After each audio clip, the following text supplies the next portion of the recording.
ഇവിടെ ഇപ്പോൾ നടന്ന നിക്കാഹ് കുയിപ്പുറം മഹലിലെ വളരിക്കാരൻ ഹസീനാർ എന്നിവരുടെ മകൾ ആയിഷ ഹസീന, മറ്റത്തൂർ മഹലിൽ സർക്കാരുകുടി അഫ്സൽ നിയാസ്, ഇവർ നമ്മളുള്ള നിക്കാഹാണ് ഇപ്പോൾ അതിനാണ് നമ്മൾ സാധിച്ചു വെച്ചിട്ടുള്ളത്.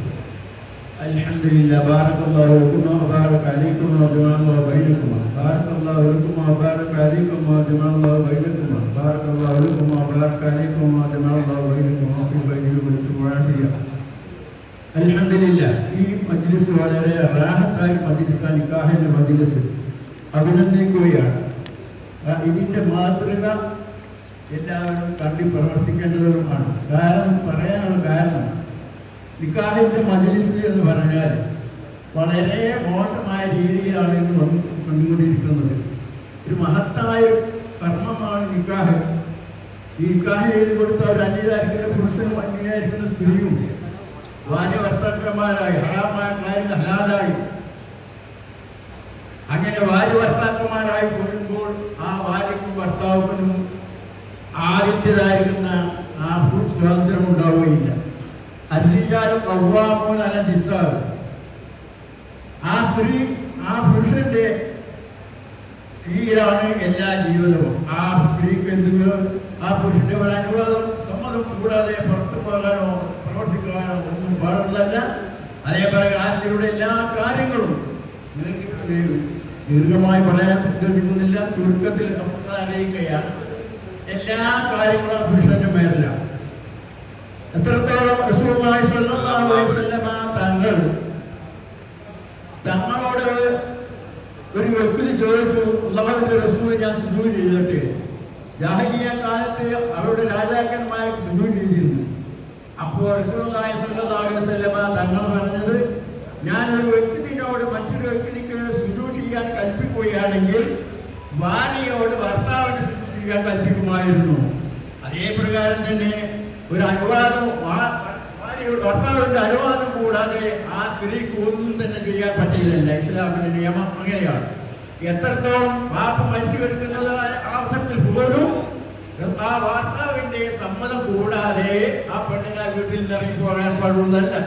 റസൂലുള്ളാഹി സ്വല്ലല്ലാഹു അലൈഹി വസല്ലമ തങ്ങളുടെ കാലത്ത് ഒരു സ്വഹാബി യുദ്ധത്തിന് പോവുകയും ആ പോകുമ്പോൾ ഭാര്യയോട് ഞാൻ വന്നിട്ടല്ലാതെ എന്റെ വീട്ടിൽ നിന്ന് ഇറങ്ങി പോകാൻ പാടുള്ളതല്ല, പുറത്തു പോകാൻ പാടുള്ള അല്ല എന്ന് പറയുകയും അങ്ങനെ ആ സ്ത്രീയുടെ വാപ്പ രോഗിയാവുകയും ആ രോഗമാണ്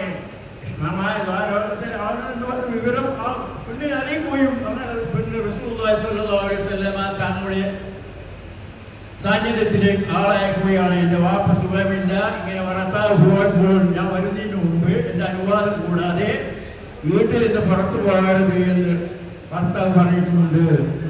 ആ സമയത്ത് റസൂലുള്ളാഹി സ്വല്ലല്ലാഹു അലൈഹി വസല്ലമ തങ്ങൾ മറുപടി ആ വ്യക്തിയോട് മറുപടി അറിയിച്ചതെന്താ, അവിടെ ഭർത്താവിന് ഭയപ്പെടണം, അവിടെ നിന്ന് ഇറങ്ങാൻ പാടുള്ളതല്ല, അവരുടെ ഭർത്താവ് വന്ന് അനുവാദം കിട്ടുന്നതിന് മുമ്പ്. അങ്ങനെയും പിന്നെയും വന്നു വാപ്പ മരിച്ചു എന്നുള്ള വിവരമാണ് പിന്നെ വന്നത്. ആ വിവരവും റസൂലുള്ളാഹിനെ അറിയിച്ചപ്പോൾ റസൂലുള്ളാഹി പറഞ്ഞു, ഒരിക്കലും പുറത്തിറങ്ങാൻ പാടില്ല, വാപ്പ മരിച്ചാലും ശരി ഭർത്താവിന്റെ അനുവാദം കൂടാതെ. ഇന്ന് നമ്മൾ കണ്ടുകൊണ്ടിരിക്കുന്നതായിരിക്കുന്ന അനാചാരങ്ങളും അനിസ്ലാമികമായ പ്രവർത്തനങ്ങളും ഒന്നല്ല എത്രയും പറഞ്ഞാത്ത കാര്യമാണ്. അതേ പ്രകാരം തന്നെ നമുക്ക് നിക്കാഹ് എന്നത് പുണ്യമായ ക്രമമാണ്, നല്ലതായിരിക്കും മജ്ലിസാണ്. ഒരു അന്യതായിരിക്കുന്ന സ്ത്രീയും ഒരു അന്യതായിരിക്കുന്ന പുരുഷനും മുഖമുഖമായിരിക്കുന്ന ഇസ്ലാമിന്റെ ഹറാമാണ്. ഇന്ന് സഹോദരന്മാരെ, നിക്കാഹിന്റെ മജ്ലിസ് നമ്മൾ കാണുമ്പോൾ ലജ്ജിക്കുകയാണ്.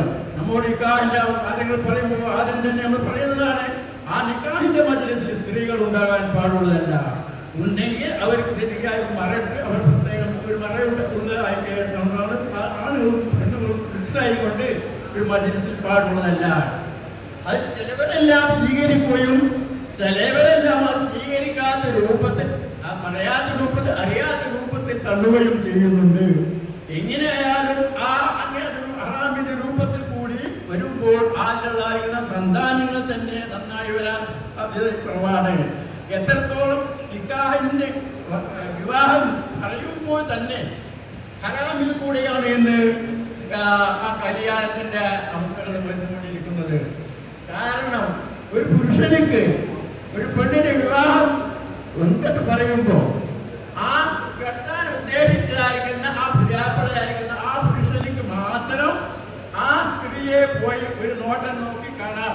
അവിടെ മുഖവും അവിടെ മുൻകഴിവും കാണാം. പിന്നെ രണ്ടാം പ്രാവശ്യം നമ്മൾ നോക്കുകയോ കൂടുതൽ സംസാരിക്കുകയോ പാടുള്ളതല്ല. ഇന്നങ്ങനെ നിക്കാഹ് കൊണ്ടിട്ട് പറയുമ്പോ ആ പുരുഷനും അവന്റെ കൂടെ 3 4 5 ആൾ വേറെയും വേറെ കൂടെ കൂട്ടണം. അതിന് മുമ്പ്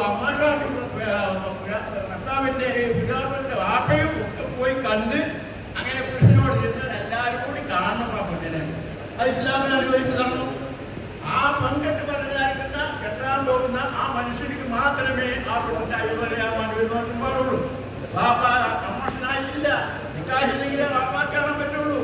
അല്ലാതെ കൂട്ടുകാരന് പോയി കാണാൻ പറ്റുകയല്ല. അവന് കൂട്ടുകാർക്കുമാണ് കാണുക.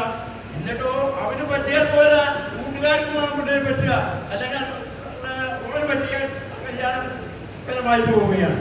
ഇങ്ങനത്തതായിരിക്കുന്ന ഒരുപാട് അനിസ്ലാമികമായ അമ്മാടിത്തരങ്ങൾ നമ്മൾ ദീനിലേക്ക് കൊണ്ടുവന്നുകൊണ്ടിരിക്കുകയാണ്.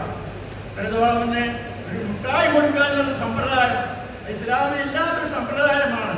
അതിനൊരു കല്യാണം നടത്താൻ പോലെ വലിയ പരിപാടി വെച്ച് അന്യതായിരിക്കുന്ന പുരുഷന്മാരും ഒരു 50 പുരുഷന്മാരും ഒരു 50 സ്ത്രീകളും എല്ലാവരും കൂടി അന്യ സ്ത്രീയുടെ മുകളിൽ കഴി വെച്ച് ആ പുരുഷനും ആ സ്ത്രീ കൂടി ഫോട്ടെടുക്കുകയാണ് ജനങ്ങളുടെ മധ്യത്തിൽ വെച്ച്. ഈ നിക്കാഹിനെ സംബന്ധിച്ചല്ല പറയുന്നത്. ഇത് വളരെ നല്ലതായ രൂപത്തിൽ ആയതുകൊണ്ട് അഭിനന്ദിക്കുകയാണ്. ഇതിന്റെ മാറി എല്ലാവരും കണ്ടുപിടിക്കണം എന്നാണ് ഞാൻ പറയുന്നത്. കാരണം അങ്ങനെയായിരിക്കുന്ന അനാചാരമായിരിക്കുന്ന അനിസ്ലാമികമായിരിക്കുന്ന നമ്മാടിത്തരങ്ങൾ കൂടിക്കൊണ്ടിരിക്കുകയാണ്. റബീഉൽ അവ്വൽ മാസമാണ്. റസൂലുള്ളാഹി സ്വല്ലല്ലാഹു അലൈഹി വസല്ലം തങ്ങളോടുള്ളതായിരിക്കുന്ന ഹുബ്ബ് എന്നുള്ളത് അവിടെ ജയിച്ചുള്ളതോ അല്ലെ മൗലൂദ് മാത്രമോ അല്ല. അതെല്ലാം ചെയ്യുന്നത് ആത്മാർത്ഥമുണ്ട് എങ്കിൽ റസൂലുള്ളാഹി സ്വല്ലല്ലാഹു അലൈഹി വസല്ലം തങ്ങളോടുള്ള മഹബ്ബത്ത് ആത്മാർത്ഥത ഉണ്ടെങ്കിൽ നമ്മൾ മൗലൂദിയോഗമോ ജയിച്ചെടുക്കുന്നു അല്ലെങ്കിൽ മറ്റുള്ളതായിരിക്കുന്ന പരിപാടികളോ അവർ നടത്തുന്ന ആത്മാർത്ഥത ഉണ്ടെങ്കിൽ റസൂലുള്ളാഹി സ്വല്ലല്ലാഹു അലൈഹി വസല്ലം തങ്ങൾ നമ്മളോട് കൽപ്പിച്ചതുപോലെ നമ്മൾ പ്രവർത്തിക്കണം. റസൂലുള്ളാഹിന്റെ വാക്കുകൾ നമ്മൾ അംഗീകരിക്കണം. അള്ളാഹുവിന്റെ വാക്കുകൾ അള്ളാഹുവിന്റെ കലാമിനെ സ്വീകരിക്കണം. അതേ പ്രകാരം പ്രവർത്തിക്കുമ്പോഴേ അള്ളാഹുവിന്റെ റസൂലിനോടുള്ളതായിരിക്കുന്ന മഹബ്ബത്ത് ഉണ്ടാവുകയുള്ളൂ. ഇങ്ങനത്തായിരിക്കുന്ന അനാചാരങ്ങൾ ഇന്ന് കൂടി കൊണ്ടുവരുമ്പോൾ ഈ നാട്ടിലായിരിക്കുന്ന ഉമറാവും അതിനുള്ളതായിരിക്കുന്ന ഉത്തരവാദികളാണ്. ആ നാട്ടിലെ ഉമറാവിനും ഉലമാവിനും അത് നിർത്താൻ സാധിക്കും. പക്ഷെ ആരും ഉണ്ടാക്കി മൗനമായി പ്രവർത്തിക്കുകയാണ് കണ്ടുകൊണ്ടിരിക്കുന്നത്. അങ്ങനെ ഹയായില്ലാത്തതായിരിക്കുന്ന സ്ത്രീകളാണ് ഇന്ന് ഭൗതികം കൂടുതലായതുകൊണ്ട് ഹയായില്ലാത്തതായിരിക്കുന്ന സ്ത്രീകളാണ് ഇന്ന് ഉണ്ടായിക്കൊണ്ടിരിക്കുന്നത്. അതുകൊണ്ട് തന്നെ നമ്മുടെതായിരിക്കുന്ന ഈമാൻ പരിപൂർണമാകുന്നില്ല. ആ ഖുതുബയുടെ ആദ്യത്തിൽ പറഞ്ഞു